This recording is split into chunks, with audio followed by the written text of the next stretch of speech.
Hello and welcome to the Spotlight Vancouver podcast. I am your host, Doug Varenas, and today we're going to get into the speech that Trump made to the joint session of Congress, and we're going to separate the news from the noise, and we're going to determine what bearing this has, if any, on the Vancouver real estate market. I know there's a lot to talk about. Let's get into it. So the other night, Trump had his joint session to Congress, and to no one's surprise, he did Trumpy things. He's the best president since George Washington. America's on fire, and it can only be put out by him. And he laid out his plan, and he did his thing. He did his general President Trump spiel, his kind of act. And so this isn't a political statement. This is just what he does. And I've been sucked into this too. And what I recommend you do is to just stop. Don't react. Don't do the reacting to everything he says. And you see something on TV and he says his crazy thing and you go, ah, and whatever your opinion is, it's great or it's this or it's that. People get bogged down into the noise. And then what happens is they get analysis paralysis and they don't know how to react and they don't know how to interpret it.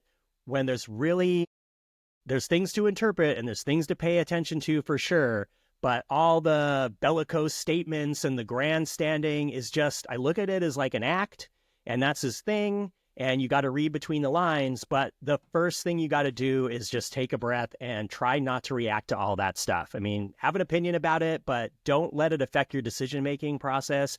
Take a step back, think about what's going on. Try to get to the root of it. I'm going to help you do that today, especially with regards to the real estate market. But I look at President Trump as kind of the big brother who like teases you, like, I'm not touching you. I'm not touching you. He's just trying to poke and prod, get a reaction. I know this because I was that big brother. So apologies, Scott. I did these things. So I know what it's like. Poke, poke, poke. Poke the bear, make statements, get a reaction from people. And President Trump is a master at doing that. That's what he does. That's his deal. So what were the actual takeaways and how is this going to affect the real estate market, if any? Let's do a little deep dive into that. We also had a jobs report today that was just kind of flat. The stock market has reacted to it just kind of bleh.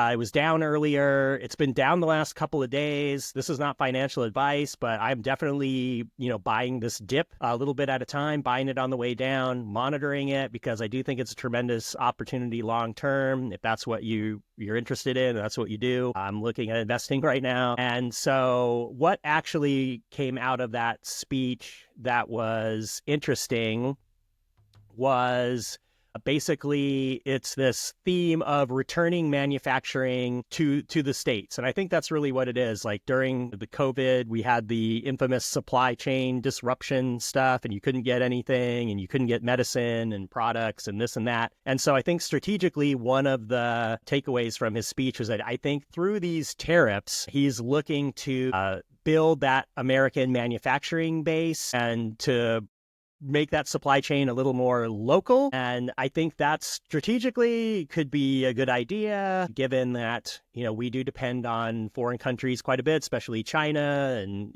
Vietnam and a lot of other countries, and that he wants to bring these manufacturing processes back to the U.S. And he's going to do that possibly through tariffs and having investment by the private sector into the U.S. And it's unclear what long-term effect that would have. Like, does that make products more expensive because we have to pay American workers livable wages and benefits? Because the big advantage to outsourcing a supply chain is that you get those products for cheaper because they don't have the same labor costs. That's been our whole business model for quite a long time. So the tariffs, we've had tariff talk before. I mean, in the first Trump presidency, it was a lot of tariff talk.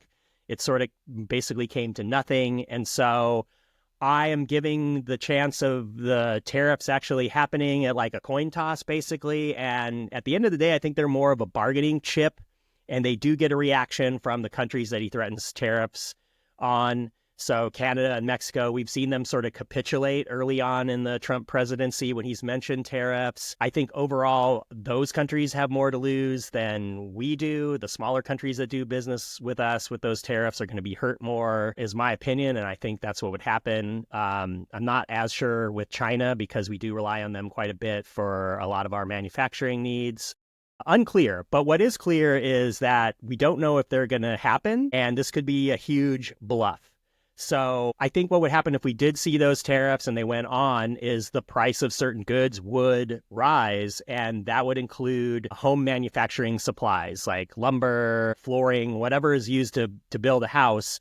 The prices for those construction materials would go up, and then we would see those price increases being passed on to the consumer. So if the Trump tariffs were to go into effect and we saw that happen, there's a chance that new construction especially could get a lot more expensive, which would mean, in my mind, if new construction got to be less competitive, we would see more demand in resale homes where they're already built, so you don't have to worry about that.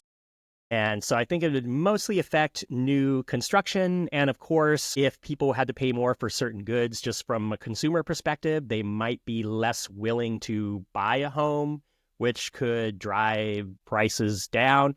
It is really hard to say what would happen.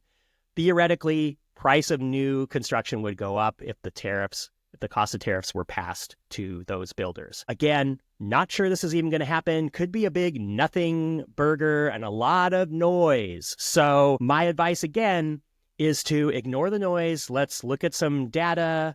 Let's think about what's actually going on, because part of what Trump also mentioned in that speech, the joint session speech to Congress, was that private sector companies were going to invest billions of dollars into the American economy. He mentioned Apple's $500 billion investment in the U.S. He mentioned Taiwan Semiconductor investing in the U.S. I know that certain pharmaceutical companies like Eli Lilly have earmarked money to deal with those supply chain issues and to manufacture more in the U.S. So there's a lot of movement to bringing that supply chain back here and investing in the U.S. So I think overall, these are very bullish signals that the economy is going to be strong in the future, and that these companies wouldn't invest if they didn't believe they were going to see a return on that investment. And so that's also what I took from that speech, is that, there's a lot of investment coming in from these big companies, and that usually is going to mean that the economy is going to do a lot better. We'll have to see. Again, it's really hard to, because of all the chaos and all the noise, it is hard to know what's actually going to happen, because we haven't had the tariffs yet. And we have, this is supposed to happen on April 2nd, not April 1st, April 2nd. We'll see. Like I said, I believe that it's basically a bargaining chip to get people to renegotiate deals. And, we've seen this act before. So I think it's more of a bargaining chip. But the other news that we got from that speech was the massive amount of investment that companies are looking to make in America. And I think that's always a good sign when companies do that, because it just means the economy, they forecast the economy being strong, and that people are going to be able to buy their product, and that they're going to see a return on their investment. So when you actually see that money flowing in, that is, put your money where your mouth is. When you see that money, and companies making those investments, there's nothing abstract about that. That is an investment that they're looking to see a return on, and they believe that the economy is going to be strong. So if we take a look, let's just take a look at the weekly Clark County numbers here. So I'm looking at 13.6% week over week growth in the median sales price, 11.3% increase in the average sales price, 14% increase in new listings, 41.7% increase in closed sales. All of this is super bullish news. Like, all of this means that the Clark County housing market is strong, and that we're seeing some appreciation and activity increases. On the ground, there's more multiple offers, especially for homes in great locations that are remodeled. But all across the board, we're just seeing more activity, more offers. Man, I even saw multiple offers on a place that I did an open house on that, needed a lot of work. It needed a lot of work. It was in a great neighborhood, and then they ended up getting multiple offers. And this was on a place that needed like some sewer work done. So all in all, the market looks incredibly strong here in Clark County. And I'm not just saying that, I have numbers to back it up. So, what does Trump's tariffs mean for the housing market in Vancouver? Right now, nothing. It means that it's roaring, it's busy. And if you're on the fence, again, you always have to look at your personal situation, but do not listen to the noise. You honestly have to train yourself to just kind of tune out the noise and pay attention to what's actually going on. It helps if you can talk to professionals that know what they're talking instead of, your grandma and the guy at the bar and the people that have an opinion about the noise. Because ultimately what I've noticed in people that hyper focus on all the noise is they just get paralysis. They just can't move. They can't make a decision. The sky is falling. They're so worried about it, or they're so focused on it.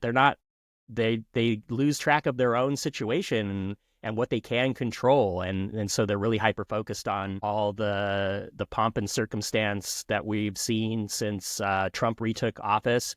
But if you look at the data of what's happening in Clark County and you look at the overall trends that are going on with, like I mentioned, the private sector investment in American manufacturing, as well as the general trend towards deregulation. Deregulation tends to be good for the economy, whatever your personal beliefs on that. They tend to juice the economy when there's less red tape that people have to go through. The potential lowering of taxes, corporate taxes, personal tax rates, that's always good for the economy too. Like nobody likes to pay taxes, and when tax rates are lower, that tends to boost the economy as well. So there's a lot of signs that we're looking at a pretty strong economy. Like I said, the job report came out and it wasn't spectacular, but it wasn't disastrous. I think there was like 145,000 jobs created. It's hard to interpret those statistics because they're so, kind of juiced one way or the other. There's a certain amount of politics involved with those as well. But overall, there was no alarming news there. There was no alarming news in the economy, and the tariffs there is no tariffs right now, for one. And two, it's doubtful right now. We'll see, because there's going to be a lag effect if there is actual tariffs. But for right now, the housing market in Clark County remains incredibly robust and is becoming more active. If you just look over the week-over-week stats, people are buying and selling homes. We did see a little dip in interest rates. Trump mentioned that in his speech as well. He wants the interest rates to come down. So for whatever political influence he has, he's going to use that to try to get interest rates down. It's unclear if that's going to happen. I would not count on the interest rates going down. I would operate in a high 6-7 degree or percent interest rate environment. That's how I would do my math. That's what I would plan for. I would not wait around for the interest rates, because you're going to miss out on appreciation that we've seen recently and that we've seen historically. And so again, if you're trying to time these things and you're trying to figure out what's going to happen, I sincerely believe like you're going to miss an opportunity. So it's more about your personal situation and where you're at and what you're looking for and if you're ready and your financial situation. So tune it out. Watch it, pull what's valuable and ignore the rest and make a decision based on that. So again, sky's not falling. A lot of positive economic indicators, a lot of positive indicators on the housing front. I hope this helps you. If it does, feel free to like and subscribe. Leave a comment. Let me know what you noticed and what you're seeing. I'd love to hear about that. If you're looking to buy or sell here in Vancouver, Washington, or the Portland metro area, reach out to me. If you're looking to move out of state, I have a robust network of agents that I know personally that can help you out as well.